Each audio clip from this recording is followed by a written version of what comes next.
back with another episode of the Real Estate Investing Club. Today we have none other than Daniel Martinez. This is a repeat guest. We don't often have these, but I'm super excited because it's always good to see familiar faces. And we were having a laugh because we both got on the podcast before this. I was like, wait, I've seen this background. It's a testament to why branding works because Daniel's background stuck in my mind. So Daniel is the founder of HiveMind CRM platform. We talked about this. We're gonna change up our topics this time, but I'm still super excited. Daniel, thanks for coming back on the podcast. Yeah, thanks for having me on. Like I said, I kind of feel bad because I don't remember, but man, go check out the other episode. I think it was episode 268. But we're gonna talk about something different today, and I have a plethora of topics we can talk about, so I'm excited about this one. There you go. There you go. The beauty of real estate is there are so many topics to delve into. There's not just one. So 100%. we're gonna jump around. We're gonna start with some land, but before we do that, as always, we start with stories. I know you've already been on here and shared, but I just go back through how you got into real estate and how it got you to where you are today. Sure, I'm gonna do this. I'm gonna more dedicate this one to the real estate side specifically. I started entrepreneurship when I was 25.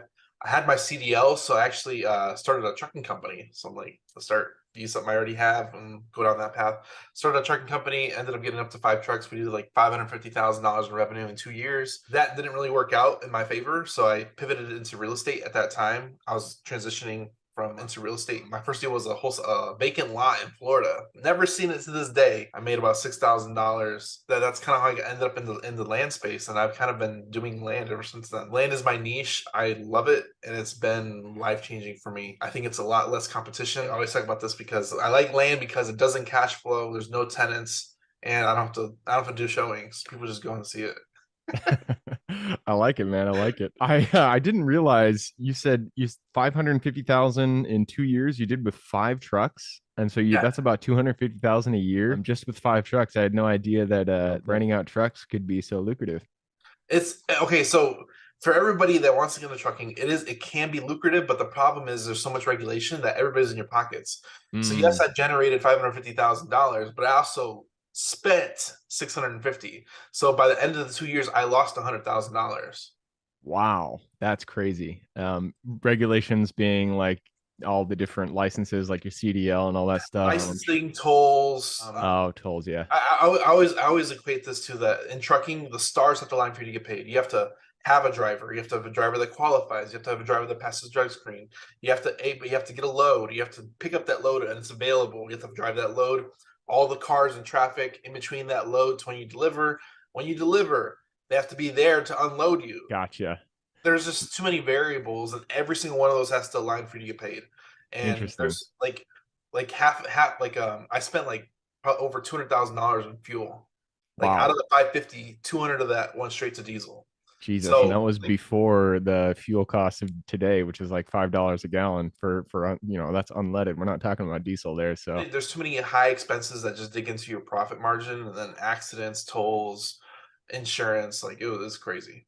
yeah, that makes sense. That's funny. A family member of mine, he has a construction, like he's in recycling. He has a recycling business, and he started a trucking business on the side. I never really talked to him about it, but he ended that business, I think, like a year after he started it. And I was always curious why, because it seemed like he was done so well. But that's why. Too many costs. Makes sense. But another good reason to be in real estate, because there's still costs, but the upside is bigger, especially when it comes to land, because the operating expenses are virtually nil. You got your taxes, and honestly, that's the most I can think of off the top of my head is your taxes. So let's go into land. It's your niche. It's your passion when it comes to real estate. Why did you choose land in the first place? I really didn't choose it, man. I kind of fell into it. I was trying to wholesale houses. I contracted like 3 or 4 houses. They all fell in for different reasons. Between credit card debt at the closing table, blew up my deal. I had a seller die the weekend before Oh, close. geez. I was gonna make like 30 grand on that one. That happened. Another one, I couldn't find a buyer. It was just, I had a lot thing after thing after thing that just happened when I was doing houses. I'm like, man, this is ridiculous. So me and my partner, me and my partner now, we kind of took the same wholesale course, and we're like, dude, let's try land. And he started doing land. And I'm like, I'll start doing land. Literally, my first contract I got so easy, smooth, seamless. I was very introverted, so I didn't really want to talk to the sellers, nothing. Mhm. So I literally did the whole deal through email. Never talked to the seller, never talked to the buyer, and I made $6,000. I'm like, okay, this is amazing. There's something to this. I like it. This And is so you amazing. guys, you predominantly wholesale? Do you buy and hold, anything like that? So we do. Okay, so our strategy is crazy. So the reason why we like land, I kind of mentioned it earlier, is because it doesn't cash flow. Hmm. What we do is we make it cash flow. Well, how do you make it cash flow? Well, there's a lot of people that teach that do land to go get 10, 20 cents on the dollar contracts, which they're out there. Like, I'm not going to stop and deny that they're not out there. So what you do is you make it cash flow. How do you make it cash flow? If you get it like a 25% deal, let's say it's 10,000, you get it for 2,500, you can ask for that as a down payment and then the owner finance the rest and sell it for what it's worth.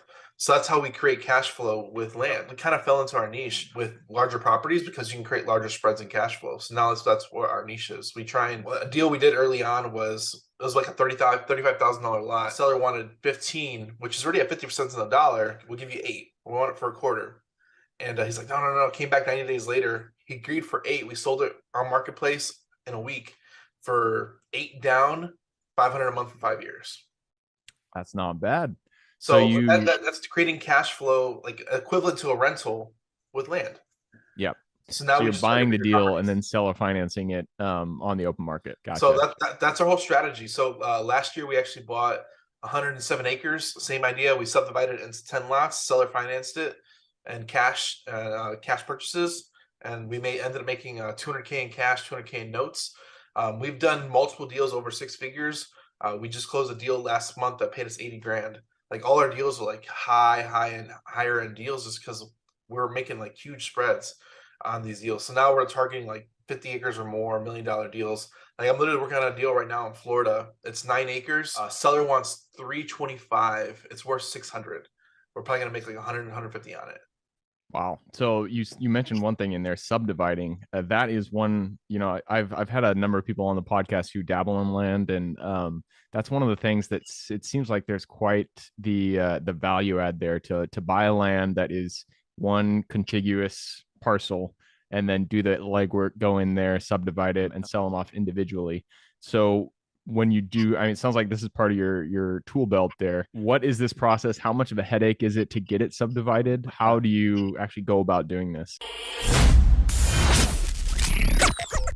This show is sponsored by HiveMind CRM. It is more than just a CRM. It is a real estate and business mastermind that comes with an all-in-one CRM. You can have unlimited websites and users. You can call, text, RVM, and email all in one user interface. And you can set up custom automations for any type and multiple businesses. 65% of companies start using a CRM system within the first 5 years of business. Once implemented, the HiveMind will save you on marketing, give you more time, and make more money. One of our users had his first $100,000 month using our system in June. We want to see you automate and accelerate your business. Text us at 210-972-1842 for future meetings, and of course to get our $1 course on how to make more than 6 figures on one land deal. You can schedule your free demo today at hivemindcrm.io. We go to milliondollarlandmastermind.com. We actually teach this. We have our own little education that we put out for specifically this and subdividing land. So for us, we're specifically in Texas only. The reason why we're in Texas only is because there's a lot of land, and they make it easy. Texas is they just make things easier for investors. So in Texas, as long as it's 10 acres or more, you can subdivide with an engineer and a survey. In other states and countries, you have to put in, not countries, but in other states, they might require county approval, and they might require all these different hoops you got to jump through. With literally in Texas, we get 50 acres. Okay, we're going to divide this into 5, 10-acre lots. Boom, boom, boom, survey, engineer, cut them all up, take it to title, we close. Boom. Wow. Yeah, the biggest benefit about land, and this is why I love land. There's more land than houses. Think about that. So there's more opportunity. There's less people doing it. And you have the upside to seller finance it because banks won't lend on it. So you're providing a opportunity in the marketplace just by seller financing. Another thing is that, especially with the 10 acres, we're selling to people that buy land. They're cash buyers. Think about this. Everybody that buys houses, 90% of them are going through FHA. They're burning it out. They put 20% down. People that buy land, they're usually cash buyers because they're using it recreationally. So our big portion of our buyer pool already has cash on hand because people that own land, it's like something add on. Like they're gonna make sure they have a house before they have land. You know, Yep. so it's like an added thing. So we're looking for a certain type of buyer, and everybody that's looking for land, they're that certain type of buyer that's looking for space. Yeah, and even on the supply side, in terms of number of sellers out there, I've heard that a lot of the sellers you're, interacting with, they've had this land passed down to them. Houses, people, generally they're in them, they're using them. Even commercial Yep. real estate, it's not there's not as many motivated buyers, but a lot of times in the land space, and correct me if I'm wrong here, people will get 300 acres or whatnot passed down to them through their grandpa. They don't know what to do with it. They don't want to own it, and so they're motivated to get and just sell it and cash out. They're not motivated at all. I mean, there's motivation. There's like subline motivation because there's always taxes. There's always taxes. So we use that as a negotiation tool. Sometimes we're like, hey, what if we pay the taxes for a year and lock this up for a contract? So like we always equate this like in houses, you got to move that deal in 30 days or less. In land, we lock it up for 90 days minimum. So you really have like a stretched out contract period to really line up the buyers, really bring all the pieces together before you even have to close. And then when you do close, you can bring in buyer funds just like you do in a wholesale transaction, but it's actually retail buyers. That's what I mentioned earlier. All of our buyers, we sell straight to retail. We go from wholesale to retail. So like that's how it makes huge spreads. So in the house space and all these other spaces, you can take two haircuts. You gotta build in your haircut to sell it to an investor, and then the investors have to make their profit. Like no, forget the investors. Like we're selling straight to retail, providing an opportunity in the marketplace to sell our properties directly to the retail market, which is why our spreads are so much bigger.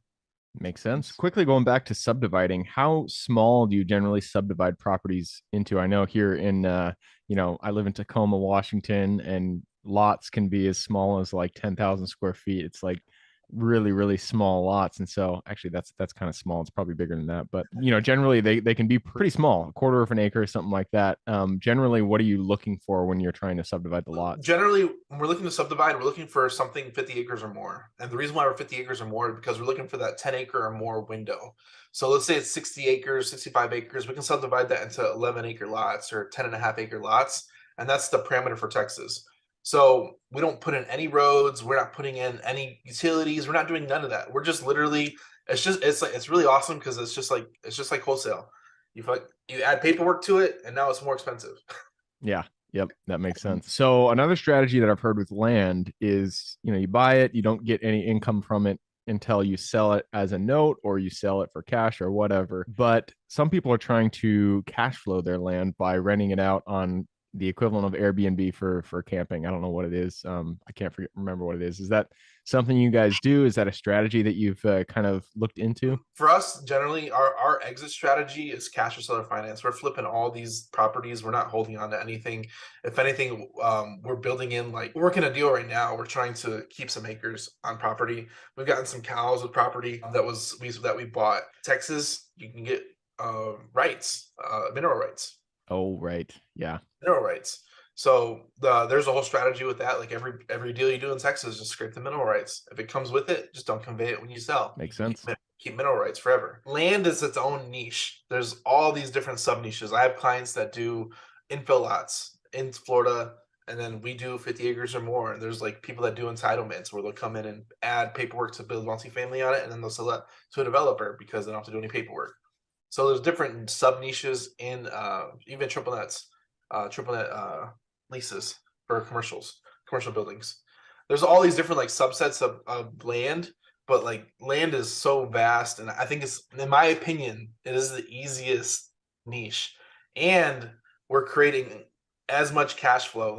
For me, everybody in the real estate game is like, oh, I want 100 doors or I want 1,000 doors. And if I can cash flow the same amount in land without having to manage it, I have the least risk. Yeah, managing properties is definitely where the risk comes from. So I get the appeal, owning just land, not having to deal with any customers, any tenants, anything like that. So I get it. Makes sense to me. I am going to push this on. It looks like we have gone through our period. So it's time to jump into the quick question round. That was quick. Okay. I'm right? Yeah. Let's rock and roll. It starts with books. I'm a big bookie, so give me 2 recommendations. One for general life wisdom, one for real estate specific. Oh man, $100 million offers. That was one I read this year. It was a great book. It kind of tells you how to formulate your offer. That's I guess the knowledge book. Real estate book, man. Everybody read Rich Dad Poor Dad. I think kind of the gateway drug. And I wish I would say more. I'm not a bookie. I read both of those though. I had read both, so I'm not a bookie by no means, but I definitely read both of those. We're working on a book right now. We'll probably release it next year, but we're working on a book ourselves. So it's just providing different content to the marketplace in different forms.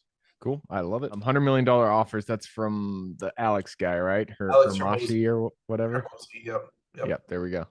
Haven't picked it up myself, but I've heard good things. Moves us on to the next question. This is for your younger self. So let's go back to the Daniel who is just starting out that trucking business. Go to him, look him in the eye, give him one piece of advice moving forward. Don't quit, man. I think a lot of things that separates it from everybody else is consistency. There was a quote I literally heard yesterday. I'm going to turn it into a graphic, and I think it's going to be like my motto for our education. But it's like, I'm going to butcher it right now. Like, I literally wrote it down. It's like, if you don't have knowledge, go learn. If you have knowledge, go start it. If you start it, be consistent with it. And if you're consistent with it, be patient. Wow, that's a big one to ingest, but I like it. Good quote. And absolutely, consistency is one of the hardest things for anything that you want to accomplish, but it's definitely what separates the people who succeed and the people who don't succeed.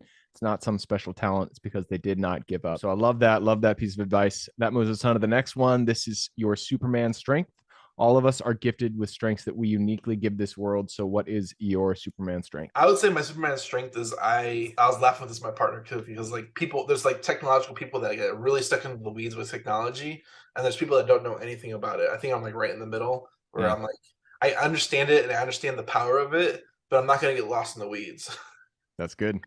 Yeah, technology, you can definitely over engineer, over technologize, or whatever that word is. To put too much technology, too much emphasis on technology, and when you do that, you just don't really see the full picture. So makes sense. Being right in the middle is the sweet spot. That moves us on to the next one. This is mentors. None of us are islands. We all stand on the shoulders of giants. So who is one mentor who's contributed significantly to your career? This is such a great question. For me, you move on to mentors. And if you've been doing entrepreneurship for a long time, I had a mentor in trucking that he helped me when I was going through that issue. And then now I'm kind of helping him trying to go into the real estate space. So as I transitioned to real estate, there was another mentor that kind of come in, and then kind of pass up mentors as you come in. And like, you don't have to meet these mentors either. They're just somebody you look up to. You might watch a lot of their education. You might consume their content, but like once you level up, not just like past them, but people like provide like newbie content. Like I'm not a newbie anymore, so I need accelerated. The show is sponsored by The List Guys. Do you need more leads in your local or virtual market? 1 in 10 small businesses don't invest in any kind of marketing. The List Guys have over 35 plus list types to choose from, and you can mix and match any list or criteria. We also use the skip trace list and provide up to 7 numbers and email addresses. Every list you purchase will be scrubbed against previous purchases. The List Guys are here to save you time. Contact the List Guys today at www.1listguys.com. That's www.1listguys.com. Content beyond that. So you kind of like grow up your mentor ladder, even though you might never meet them. And It's kind of one of those things where like, and I've gone a lot through real estate. Like I've only been in real estate for 4 years, and I feel like the path I went down, I've accelerated my education in my own way, just because it was the path I went down. Where like people that might do houses and flips, they're stuck in that houses and flips sector. So it's kind of hard to get out of that mentality, because that might not be the best avenue to create the wealth you want and the lifestyle you want. So I think land is kind of gave me my beacon of light, and I don't think I need to do anything else. Yeah. And I can definitely relate to, you have different mentors at different stages of your career. And each one, like, they're so important. I remember my first mentor, never met him. His name's Matt Theriault. I bought his course, and this was way back when. He's a flipper down in California, but it was the first course I bought. It really was the building blocks to where I am today. And since then I've met, I have mentors that I've done deals with. I've had mentors who I've partnered with, and it's just every step of the way you'll find somebody who's a stage above you, and they'll help you get to that next rung of the ladder. So love that. And that moves us to the next question. This is the second to last question, and it's about the US. This is a good one for you because it's about land. There's a lot of square miles out there, a lot of opportunity. Give me one, usually I say metro, but just one area, one state that you're most excited about investing in today. Texas. The reason why I say Texas is, and in land in general, the reason why land is so amazing is because as populations expand, where do they expand to? They expand into the land. So if you're always one step ahead, you're always ahead of the curve. People always say like, oh, find the wave and ride it. The land space is always ever growing because populations grow in certain areas. So as populations move and shift to different parts of the country, you can always move to another state and do that as the wave and population grows in that one area. So there's always opportunity in the land space just to find that right wave and just stay ahead of it. Yep. Ride it. Absolutely. And even when it comes to land, positive net migration, it's one of my key performance indicators when I'm looking for, not really key performance indicators, but one of my my criteria that I use when it comes to buying my properties, my commercial properties, self-storage, mobile home parks, industrial. But even in land, net migration, that's the one you guys got to look out for. All right, and that wraps it up. Brings us to the very last question. You've given us a lot of good advice, a lot of wisdom. I'm sure people want to reach out and get in contact with you. What's the best way to get in contact with you? So we actually have a couple different ways. We're at HiveMind CRM literally everywhere. If it's a social media channel you probably touched or heard of, we're on it. I guarantee it. And then we actually provide a $1 course of how to make 6 figures on a land deal. You can actually text course COURSE to 210-972-1842, and literally $1. Go check it out. And the HiveMind CRM everywhere. We have a podcast. Hive with Us podcast. Boom. There you go. HiveMind CRM, and that's .io, correct? HiveMindCRM.io. Yep. .io. All right. I will put that in the show notes. So HiveMind CRM, if you want to reach out to Daniel and learn a little bit more about land investing, go ahead and click the little more in the description. It'll pull down the full description, and in there you can find Daniel's URL. Right on, Daniel. That wraps it up. Thank you very much for hopping on the show. Thank you. Thanks for your time. Definitely look in the land space. Don't overlook it. You might regret it later. There you go. For everybody who's here with us today, thank you guys for showing up. You are the reason we do this. So if you guys have any questions whatsoever, reach out to me, Gabe at therealestateinvestingclub.com. If you guys want to support the show, the only way we ask is that you give us a little thumbs up, a little like, a little review on Apple Podcasts. That's all we ask. Other than that, I hope you guys have an absolutely fantastic week. Keep rocking real estate, and I look forward to seeing you on the next episode. Thank you for joining us for another episode of the Real Estate Investing Club. I hope you guys enjoyed the episode as much as I enjoyed putting it on, and we're able to pull some actionable advice that you can apply in your own investing today in the field. Before you go, we have a gift for you. If you're a new investor looking to get started or an established investor looking to take your investing to the next level, I've created an ebook just for you, available on our website. This ebook will cover how I was able to create both active and passive income in real estate with very little money to start with. In it, I will address the 3 most often cited obstacles new and veteran investors run into by showing you how to find deals that are actually deals, how to finance a deal with little to no money down, and how to exit those deals for maximum value. And if you get the ebook today, I am throwing in a bundle of bonuses, 7 of them to be exact. The first one will be the off-market lead generation blueprint, which will take you through the exact systems and processes we use to generate off-market leads like clockwork, which is the most important skill when it comes to creating wealth in real estate. The second bonus is the A to Z REI systems and vendors guide, which will allow you to peek under the hood of our business and see the exact tools, systems, and even the vendors we use to see the success that we do. And the third bonus is the top 100 best performing keywords pack, which will give you the exact keywords we use to target motivated sellers online using PPC ads.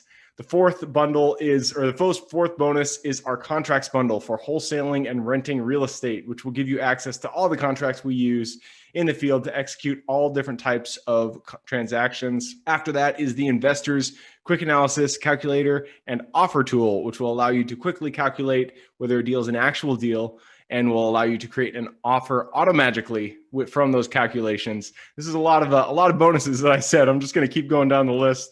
Number 6 is the Investor's Daily Success Tracker, which is a tracker you can use to ensure you are taking the right actions day in and day out to reach your financial goals in real estate.